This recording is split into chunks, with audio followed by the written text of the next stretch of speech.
Flames shot into the air along Interstate 670. Underneath this fireball is a semi-truck that crashed. Columbus fire crews rushed to the scene around 3:30 this morning. They could see the smoke and flames from a distance. Witnesses tell police the driver of this truck was traveling eastbound on 670 near I-270 when it hit a temporary barrier several times. By the time the truck stopped, flames were already coming from the trailer. The driver managed to escape. By the time daylight arrived, the damage was more visible. Interstate 670 was shut down while road crews tried to remove the trailer and repair those barriers. The biggest headache of this accident landed right here on commuters. You have to remember I-670 shut down for hours, and let's not forget it was right in the middle of rush hour. That meant the backup here stretched for miles. And the delays lasted for hours. I did not know about it when I came in this morning. Laura Shaw was taken by surprise. Her business is right across the street from the accident. Apparently the traffic jam that it caused caught her clients by surprise too. We've had a couple clients call and say they couldn't make it in today because there was traffic. It was an emergency that affected thousands of motorists. And through it all, what becomes shocking, no one was hurt. In East Columbus, Tino Ramos, 10 TV News.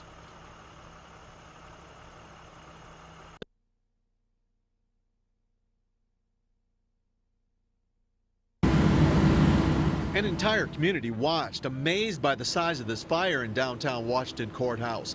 Still pictures were captured from every angle by witnesses who saw balls of flames shoot from the top of this building along Hines Street. Each photo showing a fire out of control. I've seen flames shooting up like 2 or 3 miles up in the sky. I mean, from where I was at, I mean, it was incredible. 7 different departments had to be called in to fight this fire that broke out just before midnight. Inside, an appliance shop and electronics store, but also inside were materials that fueled this fire like gasoline and oxygen tanks. You can see it like a big old sun, looked like a sun bright. Let me show you the big concern to this fire. You see, when they arrived on the scene, they saw how big this building was. So their #1 objective was to try and save the rest of the buildings. After 6 hours of battling this fire, the building began collapsing on itself. High above, you can see the break firefighters got, saving the other buildings surrounding it. This stayed where it was at, and that was it. We didn't get any other buildings involved in this fire. It may be another day before investigators are able to get inside and determine what started this. Whatever it was, it's clear from these pictures, firefighters didn't have a chance at saving it. In Washington Courthouse, Tino Ramos, 10 TV News.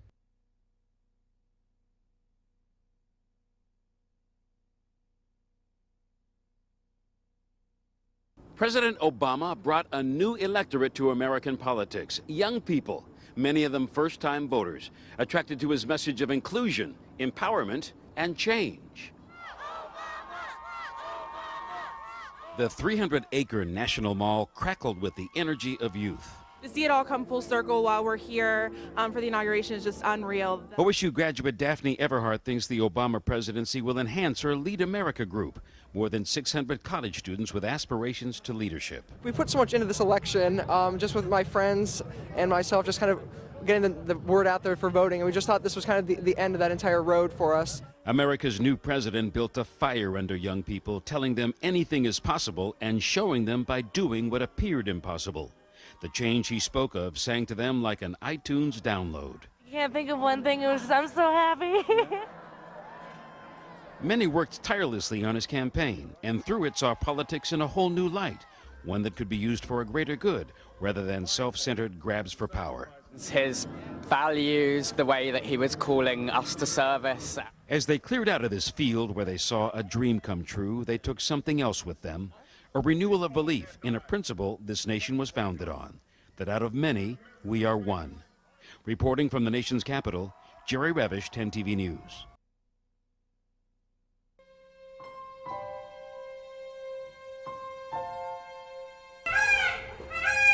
The experience here at Camp Hope today was absolutely amazing.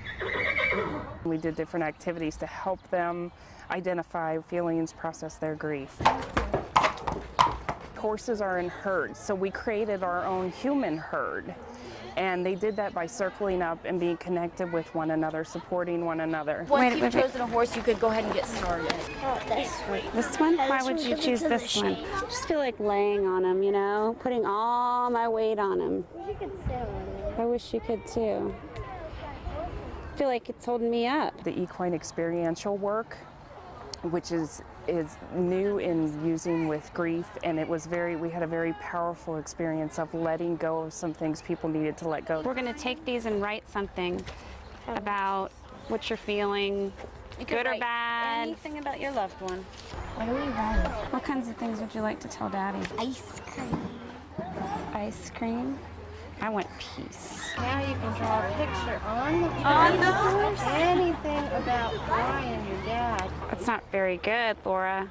I need your help. Are you touching your dad? Oh yeah. He's definitely here today. You guys said everything you need to say? Yeah. Bye. Look. Ready to go. And the horse carried that off into nature, into a place where it could be supported.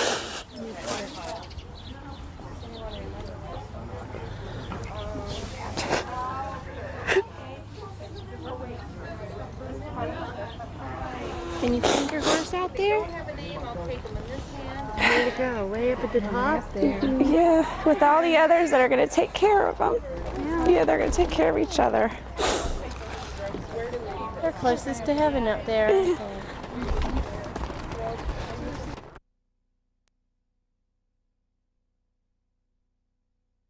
As the nation's capital prepares for democracy's big day, Ohio's already playing an important part. Dozens of State Highway Patrol officers took the same flight to D.C. that we did. They're part of the security force here now. Our duties are basically parade route security, keeping those folks that are attending the events safe and secure and keeping them off the parade route. This is the second inauguration in a row for the Ohio State Patrol. It's considered a prestige assignment. 200 troopers volunteered for 60 slots available. It's history in the making. Glad to be a part of it. Yeah. Something you can tell your kids about, huh? Exactly. We're going to all be a part of history, so it's very important. OSU marching band stopping traffic, and it lit up the street in the nation's capital tonight.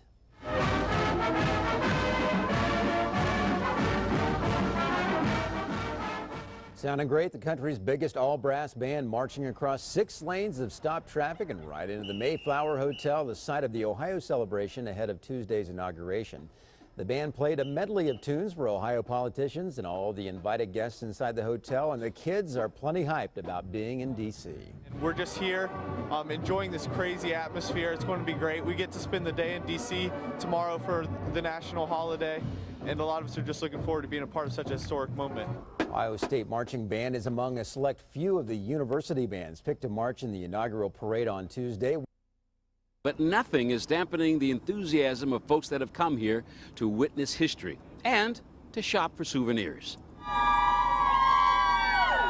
It's all about smiles and good times among the people who've descended on D.C. to see the inauguration of the 44th president, and he's already having an economic impact. What's selling hot today? Right now, everything Obama. Everything Obama. This is a particularly good one. You can spend as little as $10 or more than $50 on everything Obama. Let's see. Okay. One set? Oh, it's a set. How much is that? $20. There are more than 700 licensed vendors on the streets of Washington. Who knows how many bootleg vendors? But nobody's asking, and everybody's buying. Raises his right hand to take the oath of office tomorrow. In about 12 hours from now, there'll be a special lady from Cleveland in the audience in front of him, whose claim to fame even he can't match. I liked what I saw, and that's why I want to be here. Retired social worker Ella Mae Johnson has lived a lot of history in her 105 years, but none like she'll experience when Barack Obama takes the oath of office. She already has her reserved seat ticket to his inauguration. She's read both his books and is enthused about his message of community involvement. But I pointed out the things that he had promised and the fact that he alone can't do them. he has to have other people. The oldest living black graduate of Case Western Reserve University cautions America's next president not to carry the burden alone.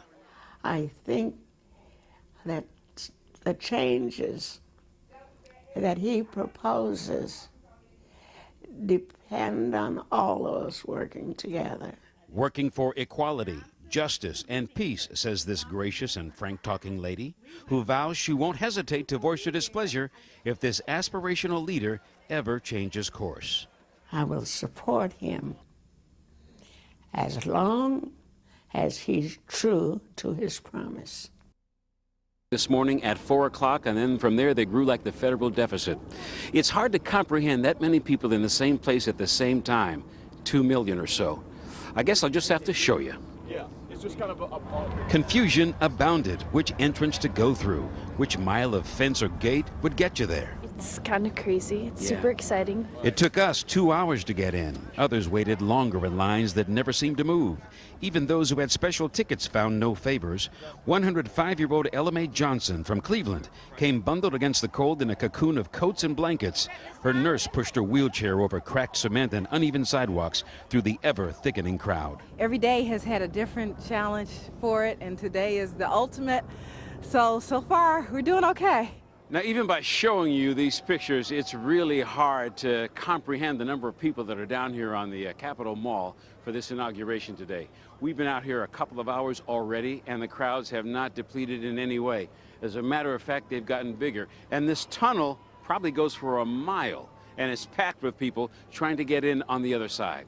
The people scrambling to get inside represented a patch quilt of America and nations around the world, all ages, all races, from the ordinary to the celebrated, including rap star Wyclef Jean. We read about it in history, like we read about Martin Luther King, Kennedy. This is the new generation. This is our history. Everyone standing on the National Mall had their own reason for being there. Some had never voted before.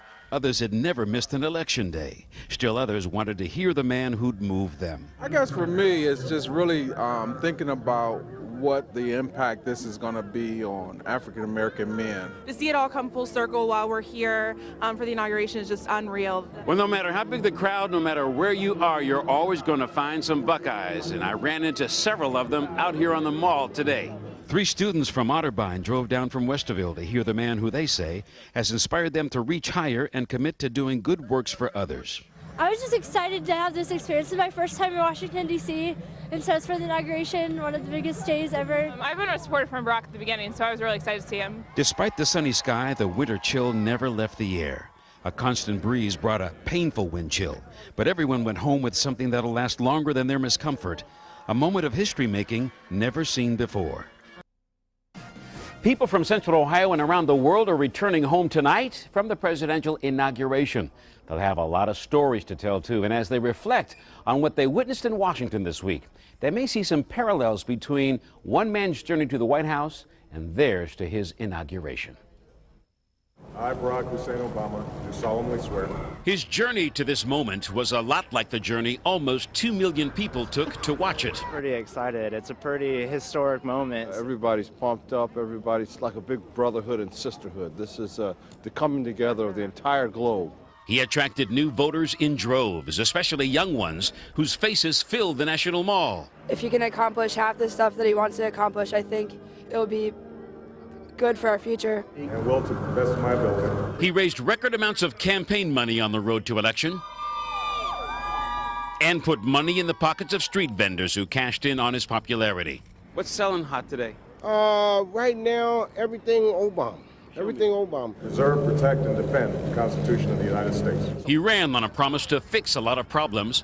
105-year-old Ella Mae Johnson bundled up like an Eskimo against the painful cold that marked the day, hopes the new man in the White House stays with the message that got him there. I pointed out the things that he had promised and the fact that he alone can't do them. He has to have other people. So help me God. Congratulations, Mr. President.